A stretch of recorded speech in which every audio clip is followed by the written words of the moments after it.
तर आज मला बाप्पाच्या प्रसादासाठी बनवायचे ते मोदक, तेही घरातील साहित्यापासून. तर कढईमध्ये तूप टाकलं, त्यानंतर त्यामध्ये खसखस टाकायची. खसखस ऑप्शनल आहे, खोबरंही सुकं ऑप्शनल आहे, नाही टाकलं तरी चालतं, पण टेस्ट छान येते त्याने.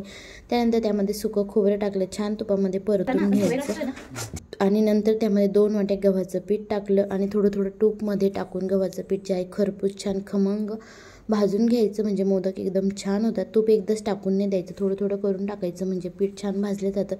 त्यानंतर एका ताटामध्ये काढून घेतलं, त्याच कढईमध्ये 1 वाटी गूळ टाकलं. 2 वाटी गव्हाच्या पिठाला 1 वाटी गूळ भरपूर होतं. पुन्हा जे मिश्रण आहे गव्हाचं पीठ आपण भाजून घेतलेलं ते टाकायचं, विलायची पावडर टाकायची, छान मिक्स होऊ द्यायचं. पण गुळाचा आपल्याला पाक नाही करायचं, गूळ फक्त वितळून घ्यायचं आणि लगेच हे टाकायचं आहे मिश्रण. त्यानंतर असं हाताने मिक्स करून घ्यायचं. थोडेफार गोळे होतात गोळामुळे, ते फोडून घ्यायचे आणि बघा इथं मस्त छान असे मोदक तयार होतात. खायलाही चविष्ट लागतात आणि झटपटही होतात. बाप्पाचा प्रसाद तयार होतो आणि मस्त छान मोदक तयार.